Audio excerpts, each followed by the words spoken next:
तैयारी का अर्थ होता है कि आपकी आशीष तक पहुंचने के लिए, उसे पाने के लिए जो भी जरूरी चीजें चाहिए उन्हें पहले से तैयार करके रखना।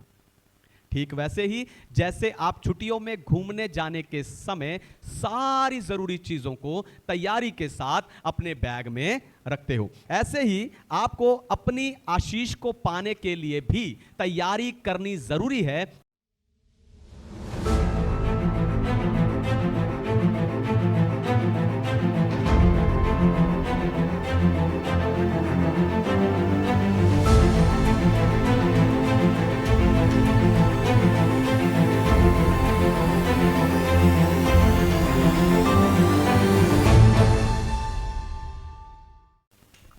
हालेलुया।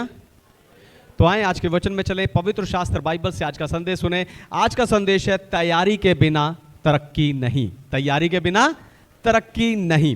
परमेश्वर किसी को भी मंच पर बिठाने से पहले उसे तैयारी से गुजारते हैं। दाऊद को मुकुट पहनाने से पहले परमेश्वर ने उसे गोफन और वीणा को धारण करने के लिए कहा। मिस्र का प्रधानमंत्री बनने से पहले यूसुफ को जेल में बेड़ियों को पहनना पड़ा। यीशु ने भी अपनी सेवा शुरू करने से पहले 30 साल तक गुमनामी में अपने जीवन को बिताया और 3.5 साल की सेवा की तैयारी की। असल में तैयारी परमेश्वर का वो हाथ है, वो ना दिखाई देने वाला हाथ है जो आपको आपके जीवन के उद्देश्य को पूरा करने में मदद करता है। कई लोग प्रार्थना करते हैं कि परमेश्वर आप मुझे इस्तेमाल करें, लेकिन परमेश्वर कहते हैं मैं तुझे इस्तेमाल करूंगा, पर पहले तू मुझे खुद को तैयार करने दे। तैयारी का अर्थ होता है कि आपकी आशीष तक पहुंचने के लिए, उसे पाने के लिए जो भी जरूरी चीजें चाहिए उन्हें पहले से तैयार करके रखना। ठीक वैसे ही जैसे आप छुट्टियों में घूमने जाने के समय सारी जरूरी चीजों को तैयारी के साथ अपने बैग में रखते हो, ऐसे ही आपको अपनी आशीष को पाने के लिए भी तैयारी करनी जरूरी है। यही बताकर आज मैं आपको उत्साहित करने जा रहा हूं। लेकिन उससे पहले मैं चाहता हूं कि दुनिया भर से जितने विश्वासी इस संदेश को सोशल मीडिया और टीवी पर सुनते हैं, हम जोरदार ताली से उनका स्वागत करें।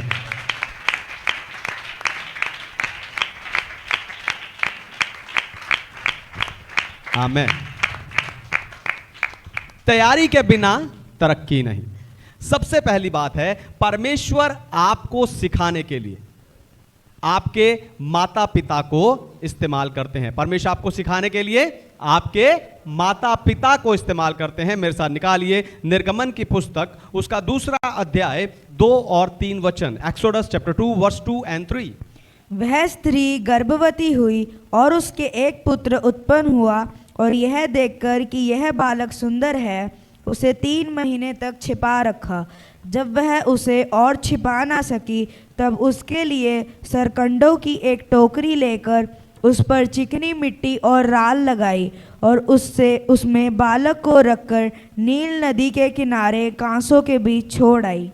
आमीन। परमेश्वर के नाम की महिमा।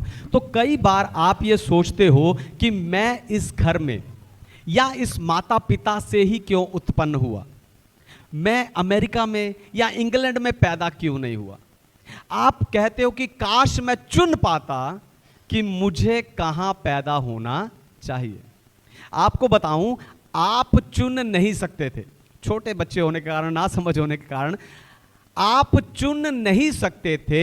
इसीलिए परमेश्वर ने आपके लिए चुना और आपको इसी परिवार में, इसी घर में पैदा किया है, क्योंकि परमेश्वर ने आपको सिखाने के लिए इसी परिवार को ठहराया है ताकि आप अपने जीवन के उद्देश्य को पूरा कर सकें। यानी अगर आप अपने जीवन में सफल होना चाहते हैं तो आपको देखना चाहिए कि परमेश्वर आपको आपके माता पिता के द्वारा क्या सिखाना चाहते हैं। आप ये नहीं कह सकते कि मुझे मेरे माता पिता पसंद नहीं है। अगर आप ऐसा कहोगे तो आप उनके जीवन से जो सबक सीखना है वो आप सीख नहीं पाओगे, क्योंकि अगर आप ऐसा कहोगे तो आप जो है अपनी तैयारी के एक बड़े हिस्से को आप मिस कर दोगे। हालेलुया। आप उस एक बड़े हिस्से को क्या कर दोगे? मिस कर दोगे। अगर आप उनके जीवन से सीखने में फेल हो गए तो आप अपने तैयारी के एक बड़े हिस्से को मिस कर बैठोगे, खो बैठोगे। आपको देखना है कि आपके जीवन के किस हिस्से में, है ना, आपको आपके माता पिता के जीवन से एक उदाहरण चाहिए। इसलिए आपको उनके जीवन को ध्यान से देखना है। आपको आपके माता पिता के जीवन को ध्यान से देखना है कि जीवन के किस हिस्सों में वो सफल हुए हैं और जीवन के किस हिस्सों में वो फेल हुए हैं, ताकि आप अपनी जिंदगी के लिए, अपनी तरक्की के लिए, अपनी आशीष के लिए, अपनी उन्नति के लिए सही फैसला ले सको। आपके परमेश्वर को जानने से पहले, ध्यान सुनिए, आपके परमेश्वर को जानने से पहले परमेश्वर ने आपके माता पिता के द्वारा आप में विश्वास और मूल्य और दर्शन का निर्माण किया है।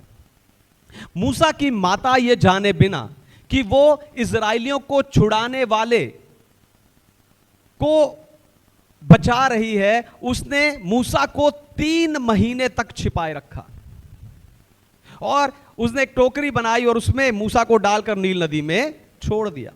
हो सकता है कि आपके माता पिता परिपूर्ण ना हो, उन्हें आपको साधारण टोकरी में रखा हो, उन्हें कहीं आपको छोड़ना पड़ा हो सकता है कि आपके माता पिता परिपूर्ण ना हो, उनके पास पैसा, रुतबा या समाज में एक ऊंची पदवी ना हो, लेकिन उनके पास आपके जीवन की आशीष को पाने के लिए एक जरूरी सबक है। हालेलुया।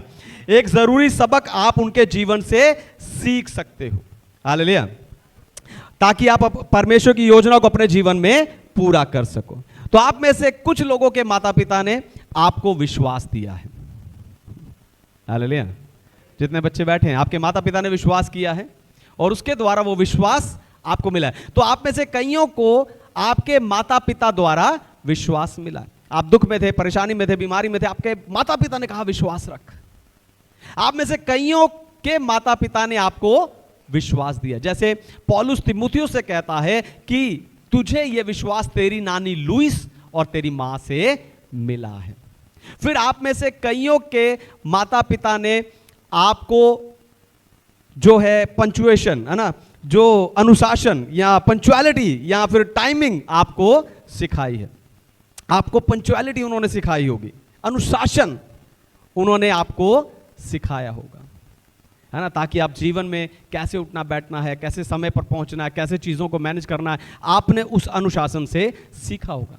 आप में से कईयों के माता पिता ने आपको संघर्ष की कहानियां बताई होंगी जो आपकी जिंदगी की ताकत बनी, है ना। आप बताते हो हमारे माता पिता इतना संघर्ष करके यहां तक पहुंचे, वही कहानियां आपकी ताकत बनी होंगी। इसीलिए आपको चाहिए कि आप अपने माता पिता की कदर करो, क्योंकि परमेश्वर ने आपको सिखाने के लिए उन्हें आपके जीवन में ठहराया है।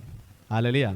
मैं फिर से कहता हूं, अपने माता पिता की कदर करें, क्योंकि परमेश्वर ने आपके जीवन के उद्देश्य को पूरा करने के लिए, आपको तरक्की तक ले जाने के लिए उन्हें ही सिखाने के लिए ठहराया है। इसलिए उनसे मिले हुए विश्वास को, मेहनत को, सीख को, बातों को, कहानियों को और जो कुछ उन्होंने आपको दिया है उसे मजबूती के साथ पकड़कर रखोगे, तभी आप अपनी आशीष को प्राप्त कर पाओगे। हालेलुया। हालेलुया। इसलिए अगर आपके माता पिता पैसे का अच्छा प्रबंध करते हैं तो आपको उनके जीवन को देखना चाहिए और सीखना चाहिए कि पैसा कैसे संभाला जाता है।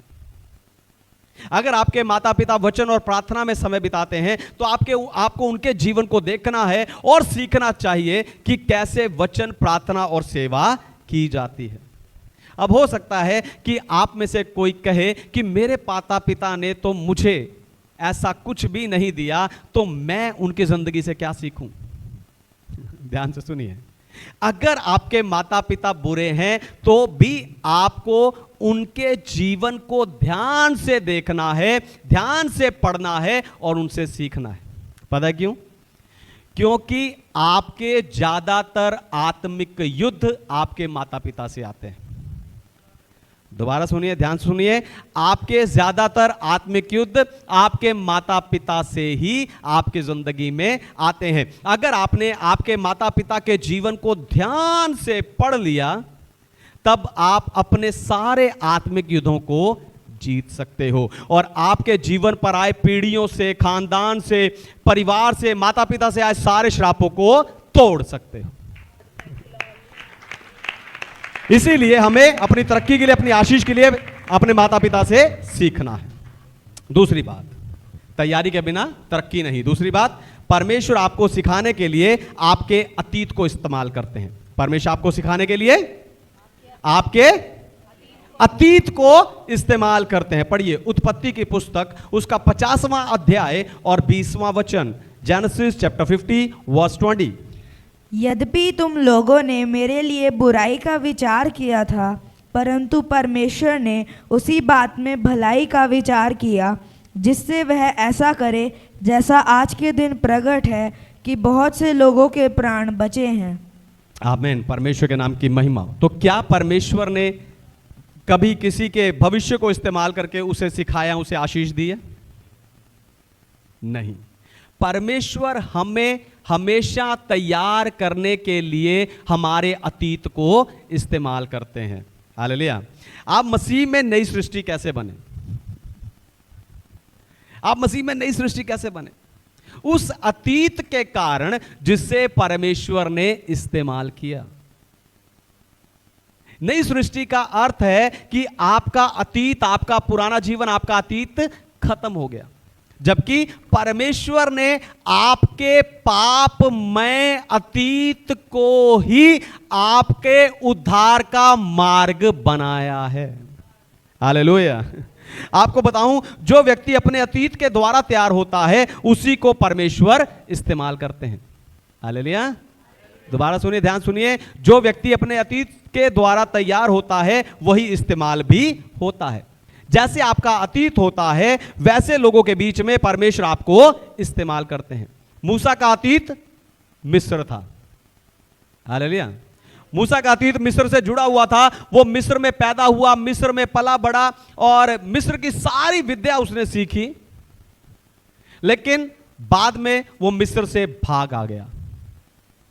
हम में से हर कोई अपने अतीत से भागना चाहता है, लेकिन परमेश्वर ने मूसा से कहा कि तू वापस मिस्र जा। तू अपने अतीत से भाग नहीं सकता। मैंने तुझे वहां तैयार किया है और तुझे वहां मेरे लोगों को छुड़ाकर लाना है। मूसा ने कहा होगा कि परमेश्वर, मैं तो उस अतीत से बाहर आ गया। परमेश्वर ने कहा होगा, हां सही है, तू तो बाहर आ गया है, लेकिन अभी वहां तेरे जैसे और बहुत लोग हैं जिन्हें तुझे लेकर आना है। Hallelujah, hallelujah. अब सोच कर देखो आपका अतीत कैसा था।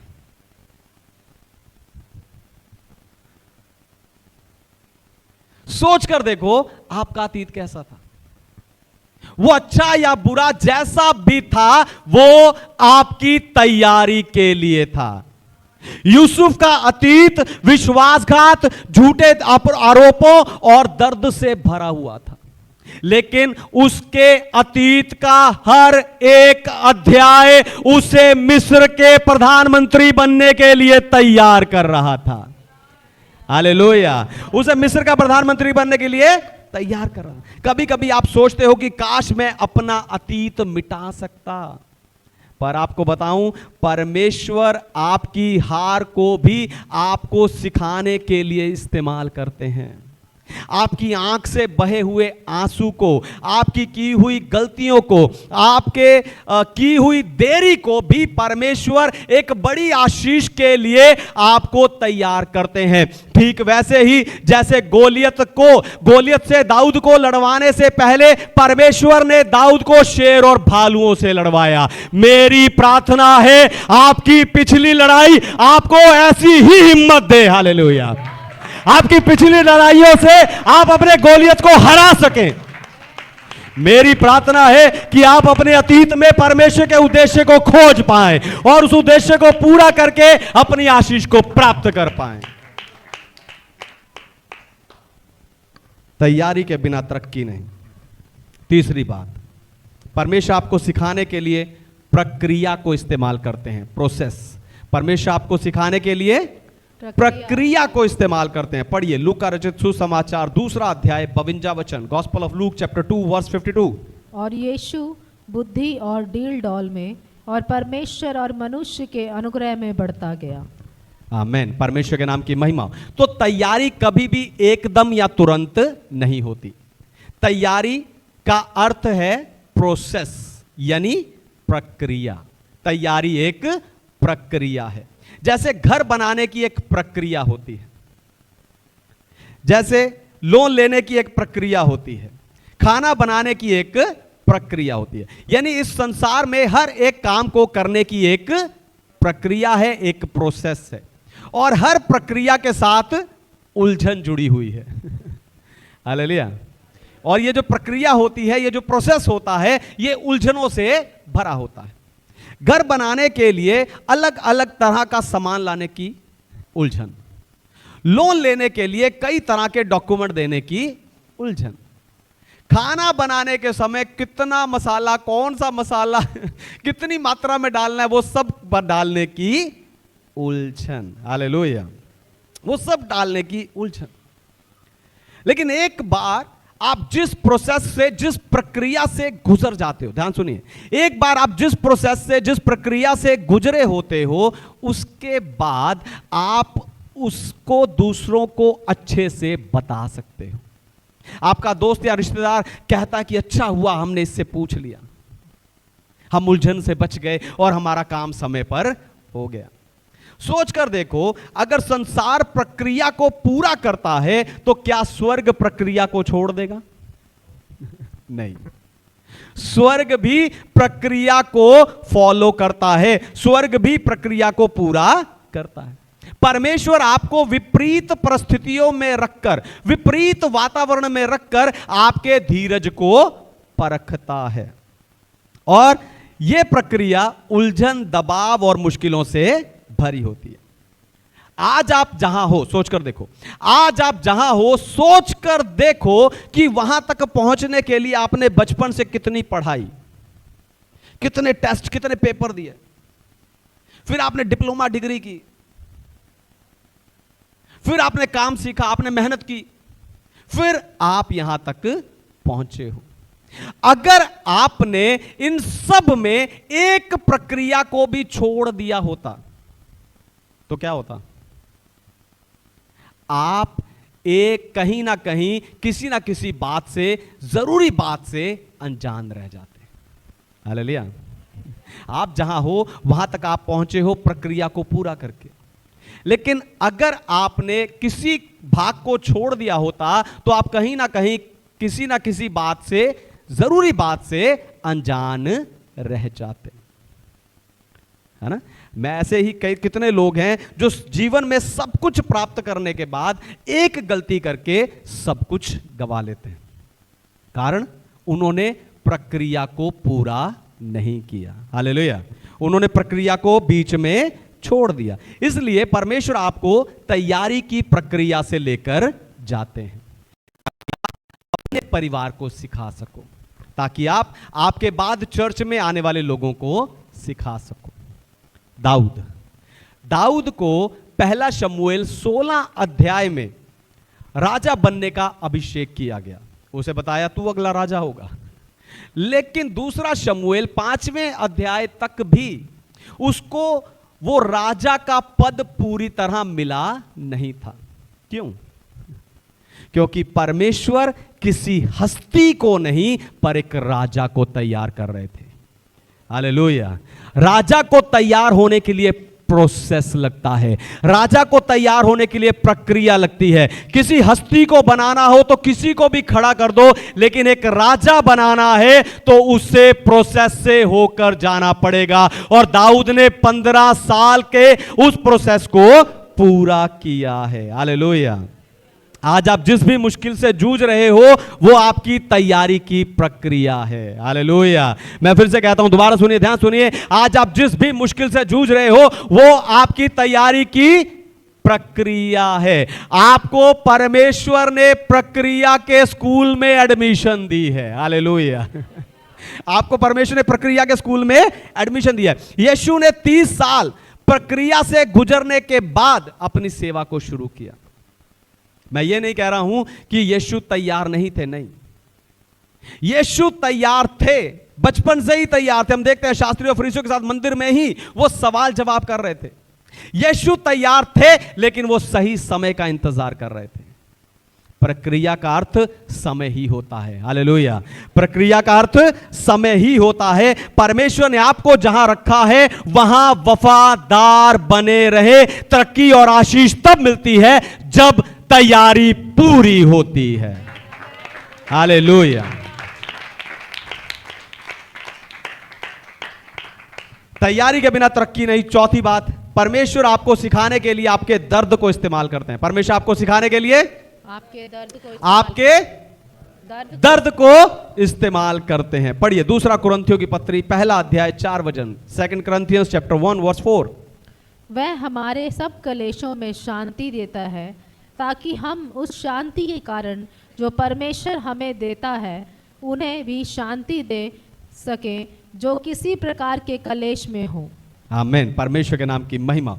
तो दर्द तैयारी के लिए परमेश्वर का सबसे बड़ा साधन है। हालेलुया। दर्द तैयारी के लिए परमेश्वर का सबसे शक्तिशाली साधन है। जिन हालातों में आपने सबसे ज्यादा तकलीफ सही होती है, अक्सर उन्हीं हालातों में फंसे हुए लोगों की आप सबसे ज्यादा मदद करते हो। इसीलिए परमेश्वर ने यूसुफ को दर्द से होकर जाने दिया, ताकि अकाल के समय भूखे और डरे हुए लोगों को यूसुफ कह सके, डरो मत, मैं तुम्हारी जरूरत को पूरा करूंगा। याद रखो, मिट्टी को कुम्हार की चक्कर पर, उस चक्के पर घूमना ही पड़ता है। कुम्हार मिट्टी को चाक पर रखकर उसे खराब नहीं करता, पर उसे एक आकार देता है। सोने को आग में शुद्ध होना ही पड़ता है। आग सोने को जलाती नहीं है, पर वो उसे निखारती है। ऐसे ही परमेश्वर भी आपको दर्द की आग में रखकर आपके अंदर से बुराई को, घमंड को और डर को और आत्मनिर्भरता को जलाते हैं। हालेलुया। फिर अंत में जो बचता है वो होता है शुद्ध विश्वास, वो होता है 24 कैरेट शुद्ध विश्वास। इसलिए आपका दर्द आपकी सबसे शक्तिशाली गवाही बनता है। हालेलुया। आपका दर्द ही आपकी सबसे शक्तिशाली गवाही बनता है, क्योंकि उस समय पर परमेश्वर आपकी शर्मिंदगी को, आपके जख्मों को, आपके दर्द को संदेश बनाकर, एक प्रचार बनाकर लोगों से बात करते हैं। हालेलुया। हालेलुया।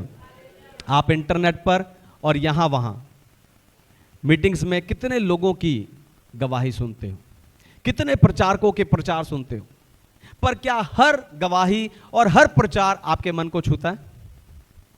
नहीं। आपके मन को, आपकी आत्मा को वही गवाही छूती है जो उसके दर्द से निकल कर आती है। आपके मन को वही प्रचार स्पर्श करता है जो उस प्रचारक की बुलाहट से निकलकर आता है। मेरे हर प्रचार को सोशल मीडिया पर और टीवी पर पसंद किया जाता है। लोग फोन करके बोलते हैं, कमेंट करके बताते हैं। क्यों? क्योंकि मेरे हर प्रचार में आत्मिक उत्साह की बुलाहट नजर आती है। इसीलिए अगली बार जब आप दर्द से गुजरें तो परमेश्वर से यह ना पूछे कि मैं ही क्यों, पर यह पूछें कि परमेश्वर आप इस दर्द के द्वारा मुझे क्या सिखाना चाहते हैं। क्योंकि जितनी जल्दी आप सीख जाएंगे उतनी जल्दी आप चाक और आग के उस दर्द से बाहर आ जाएंगे, और जितनी जल्दी आप उस दर्द से बाहर आ जाएंगे उतनी जल्दी आप तरक्की और आशीष को पाएंगे।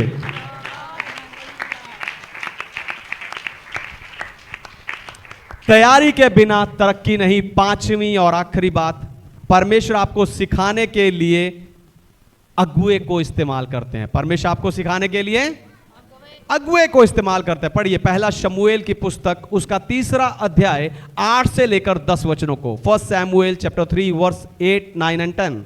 फिर तीसरी बार यहोवा ने शमूएल को पुकारा और वह उठ के एली के पास गया और कहा, क्या आज्ञा? तूने तो मुझे पुकारा है। तब एली ने समझ लिया कि इस बालक को यहोवा ने पुकारा है, इसलिए एली ने शमूएल से कहा, जा लेट रह, और यदि वह तुझे फिर पुकारे तो तू कहना, हे यहोवा कह, क्योंकि तेरा दास सुन रहा है। तब शमूएल अपने स्थान पर जाकर लेट गया। तब यहोवा आ खड़ा हुआ और पहले के समान पुकारा, शमूएल शमूएल। शमूएल ने कहा, कह, क्योंकि तेरा दास सुन रहा है। आमीन। परमेश्वर के नाम की महिमा। तो शमूएल ने परमेश्वर की आवाज को स्पष्ट रूप से सुनने से पहले अपने आत्मिक पिता की आवाज को सुनना सीखा। आपको सिखाने, सुधारने और परिपक्व बनाने के लिए परमेश्वर आपकी जिंदगी में एक आत्मिक पिता को नियुक्त करते हैं। एलिया की आत्मा का दुगना भाग पाने वाला एलीशा, वो अपने आत्मिक पिता के हाथ धुलवाता था। अपने आत्मिक पिता की सेवा करने के कारण ही उसे इंपार्टेशन मिला, यानी उसे एलिया का अभिषेक मिला। यीशु ने भी तब तक अपनी सेवा शुरू नहीं की जब तक उसने सुन नहीं लिया, पिता की आवाज को सुन नहीं लिया कि ये मेरा प्रिय पुत्र है और इससे मैं प्रसन्न हूं। बपतिस्मा दाता यूहन्ना यीशु से पहले उसके आगे मार्ग को तैयार करने के लिए भेजा गया। अगर यीशु को मार्ग तैयार करने वाले की जरूरत पड़ सकती है, तो क्या आपको उस व्यक्ति को पहचानने की जरूरत नहीं है जो आपके लिए मार्ग को तैयार करता है? अगर आप अपने जीवन में सफल होना चाहते हैं, तरक्की पाना चाहते हैं, उन्नति पाना चाहते हैं, तो आपको अपने जीवन में देखना होगा और पहचानना होगा कि वो व्यक्ति कौन है जो आपको, आपके लिए मार्ग तैयार करने के लिए परमेश्वर की ओर से भेजा गया है। किसे परमेश्वर ने नियुक्त किया है, किसे परमेश्वर ने ठहराया है, क्योंकि आप अपना मार्ग खुद तैयार नहीं कर सकते। हालेलुया। आप अपना मार्ग खुद तैयार नहीं कर सकते, और आपके लिए मार्ग तैयार करने वाला वो व्यक्ति है आपका आत्मिक पिता। हालेलुया। आपके लिए मार्ग तैयार करने वाला वो व्यक्ति है आपका आत्मिक पिता। आपको बताऊं, आपका आत्मिक पिता ही है जो आपको आगे बढ़ने के मौके प्रदान करता है। इसलिए परमेश्वर की ओर से मिले हुए आत्मिक पिता की, उस अगुए की, उस लीडर की आपको कदर करनी चाहिए। उससे आगे नहीं भागना, पर उसके अधीन रह के आपको सीखना है। आपको बताऊं, आप जिस अभिषेक का आदर करते हो वही अभिषेक पाते हो। हालेलुया। आप जिस अभिषेक का आदर करते हो वही अभिषेक आप पाते हो। हमारे चर्च के एक भाई ने मुझे बताया कि वो कहीं गया और वहां उसे अचानक ऐसे ही एक पास्टर मिल गए।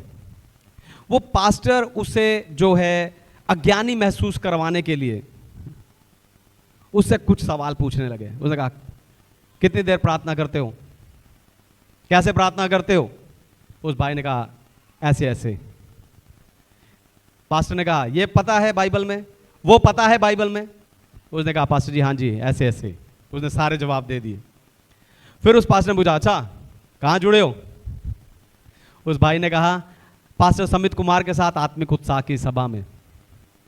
और वो भाई ने मुझे बताया कि ये बात सुनते ही उस पास्टर का बर्ताव बदल गया, उसके बोलने का तरीका बदल गया और वो उस भाई को ही आदर देने लगा।